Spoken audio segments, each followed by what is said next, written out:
Yeah. Okay, so Master P came out and said he was basically speaking on HBCUs, like you know how they historically black colleges, but he posed the question, who owns these historical black colleges?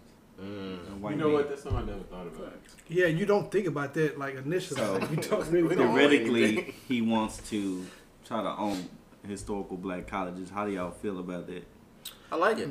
I I can't really be mad at that. Like that sounds great. Advancement is always something to be praised. Like no matter how minuscule or how major, any advancement towards helping a black culture is always going to be praised. So it's always a good thing. Like there's no reason to look at them and be like, oh, let's analyze. No. Let's help them push on. Another thing, like, let's just, like, come on. White people own majority of everything. You know what I'm saying? But technically, they own 87%. Yeah, if you want to be technical, there you go. 87%. You know what I'm saying? They own 87%. So when I hear, oh, white person owns this, like, duh. You know what I'm saying? But we're trying to get to a point to where we're owning more. We're taking ownership of our own things. But I'm going to tell y'all something. I'm calling it now. I've been saying it for about a year now. Master P coming. He got his hands in too much. Like, he finna come on something because he got a lot of good stuff. And it's like, I do feel like a part of him is kind of money hunting, but at the same time, he's really helping a lot of black people. He really putting a lot of shine. You know what I mean? On the black people. We spoke about Master P a few times. So you definitely have to be in that sense because once he's in that sense, guess who he gonna hire? Black people. Yeah. And that builds what you're talking about, the cycle. Yeah. You build a positive, positive arena, like it's gonna bring in more positive energy. Like so I think that's fire. Yeah. Yep. That's one. I think that's why, like you were saying earlier, like black males or females didn't want to do certain stuff because we didn't see us in that. You know what I'm saying? Like, I would have never saw seeing a black person run Disney or something. You know what I'm saying? Yeah. It's just like or creating our own Disney. Exactly. Yep. Like, and I think that's the mold he's trying to do. Is I want to create a mold that another black people behind me can see and say, you know what? Oh, let's come up. Let's make a group. You know what I'm saying? And we all purchase this together. You know what I'm saying?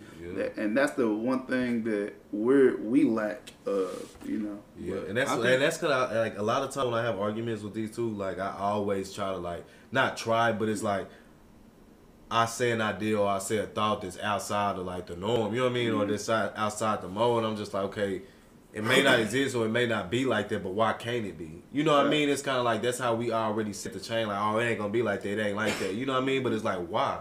Why not? You know what I mean? Why can't it be like that? You know, like the system is banking on that. You know what I mean? It says who? You have to look at the reason. What I try to explain to you, you have to look at because when these let's take NBA teams when they go for sale, there's always a black ownership group who never gets in. They never look that way.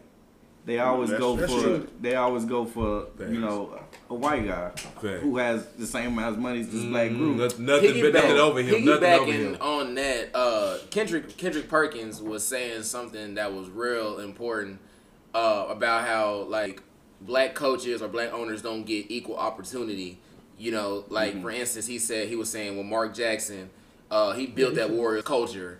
And then, like, he got fired the year before, you know what I'm saying, Steve Kerr came in and took over. But that could have been, that could have been Mark Jackson just as easy. Or Dwayne Casey. He got that team playing, Hollywood basketball, #1 defensive team in the league and everything, had the first seed. But, they couldn't beat LeBron, just like nobody in the East could. In the next year, he gets fired. Hold on. Before I even go there, he won Coach of the Year.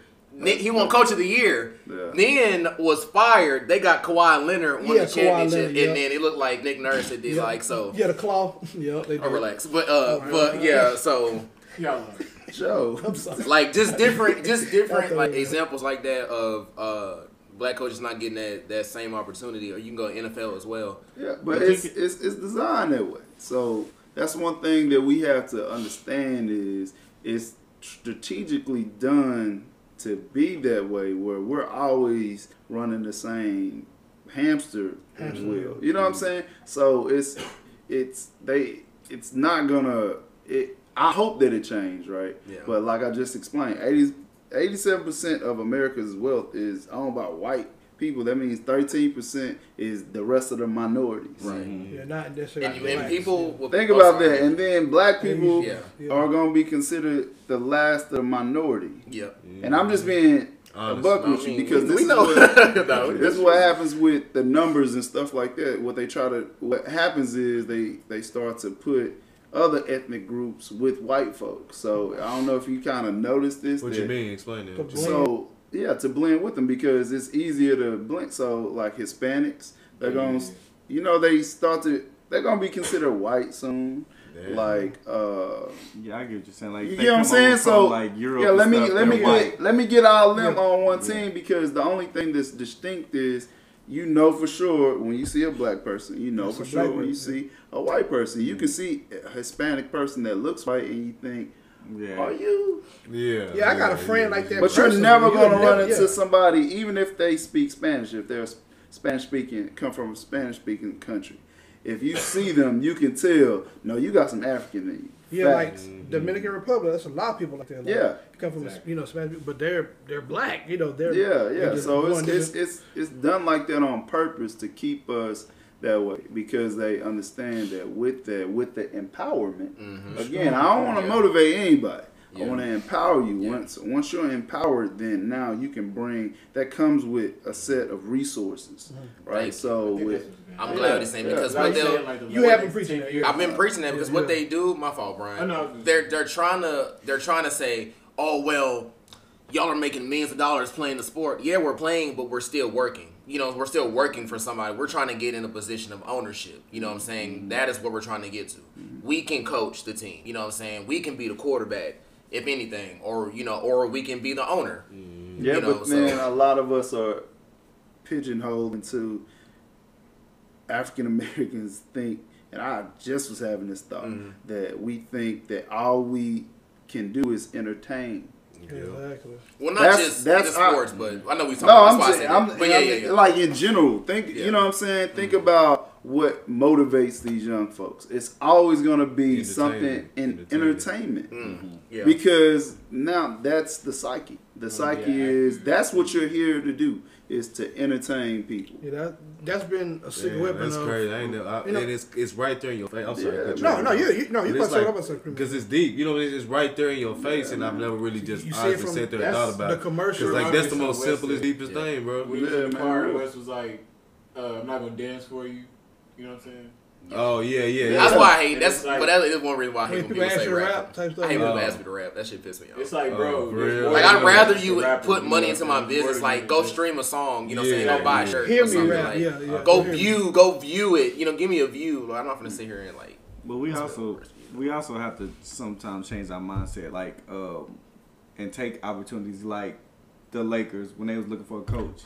They had a 3-year deal for Tyronn Lue, but he declined it because you want more years. Now we got hold on. I gotta interrupt you on that. Thank you. What? Why? That goes back into what he's saying. Shut up and dribble. Like this is what. Like why does a black man have to accept less? Exactly. Okay, when Steve Kerr when he came and even Nick Nurse, all these white coaches just come and they off the rip. They're gonna get 5-year deals. We're gonna make sure that we secure you for 5 years. Even if we Frank Vogel came in, he came in. Okay, I'm gonna accept that. Took them to the championship. Now that could have been the same. But you gotta look at it. Nobody knows that was gonna be the outcome. Like now, if that was a predetermined outcome, but you can't. You and you got LeBron on your side. DeeJay, you cannot compare Frank Vogel. I mean, that's what I'm saying. Frank Vogel, who did not win a championship before he got there, never won a championship, to Tyronn Lue, who won a championship. I know. I'm saying it's giving. That's by him doing that. That's gonna give them. Oh, you want to take out? You don't want to. You know what I'm saying? But we're just gonna hire a white person and that's just gonna do the job and win a championship for us. No, give me my years. And then now when we come back, they're gonna be like, oh well, you know what I'm saying? We just did this with somebody else. Now the reason why I ain't going with that example because of the other two I gave, the black coach was in position and he was fired. That's what I'm saying. That's what I'm saying. Well, Mark Jackson would be that's the one that I definitely Casey, I don't agree with Casey. I give Dwayne Casey because he had 4 years, but he had 4 years, bro. But look at it. But when your star player is made up in his mind, I can't beat this man. Then you can't. Yeah, but that's 4 years. That's a long time. With the Lakers, they had 3 years. They weren't giving nobody else nothing because you know what I'm saying they how went many through the Magic. How many did Frank Vogel sign for? 3. 3 years and what? Whatever. Not the same money that Tyrone. I don't know about the money, but it was 3 years. 3 years deep. They offered Tyrone Lue the same 3 years Frank Vogel got. Yeah, but how is that fair? How it's is not it fair to both of them? It is. Frank Vogel, you've done nothing. Yeah, you deserve to the conference finals. Man, that is nothing. Coming from a compared to somebody who has a championship, definitely for an organization like Cleveland. Hold up, that'll be like you drive trucks right now and you're good at your job, right? It's my first. Well, no, I drove trucks for 3 months. So I know how to work the rig. I know how to work it, but you are like the expert at it because you've been doing it for such a long time. They both gonna give us the same pay. You mean to tell me it's gonna be okay with you if I come up in there in 3 months making he got your benefits. He got your benefits. If that's all if they not going, that's the question. You answer the question. If you get your dental plan, if that's all they got, so you willing to accept it? So okay, if I go in the hiring process and I'm more qualified. And I say, okay, this is what, and they come to me and say, this is all we got. We offering everybody this. You're going to go somewhere else. I am. Because you're going to go where, if I'm working at FedEx and they paying $25, remember, I used to drive trucks too. AAA Cooper. Hey. AAA Cooper at the time, made $22 an hour. Estes made $25 an hour. If you're not going to give me, if I've already driven trucks, I go to Cooper, they only saying 21. I'm gonna go to Estes, and Estes they're gonna give me what I'm gonna get what I deserve. What I'm saying is, okay, the Lakers just pretty much won. They got a coach. So all right. I see what he's saying. I see what you're saying. I just don't agree. Now we come back to the table. You saying take what you already no, he's saying if I'm hearing you right, he's saying that now if another just say Vogel gets fired, right? If another black coach comes in, now they're gonna have a tougher time because hey, we just tried to give a black man what we felt like, and he was like no. But I hope they're not looking at it like that. But all I'm saying is, that's how they're gonna do it. All I'm saying is, you're not wrong. Get what you're worth. Y'all podcast is gonna be monetized. We're speaking into existence, right? Yeah, manifest. Once this happens, you're gonna have multiple people coming up to you with offers. I guarantee you're not gonna be in a situation where you're gonna just take it because that's what they're offering. No, I'm gonna shop myself around. Yeah. And what did he get? What did Ty Lue get? If they come to Joe, did he get what he deserved? Yeah. No, he gonna fold. He did. He ain't get no championship. First of all, he wasn't getting that. He ain't gonna get that low as LeBron in the league. First of all, I'm not giving up on my boy. That's nah, bro. It looks slim. We'll talk about that. It looks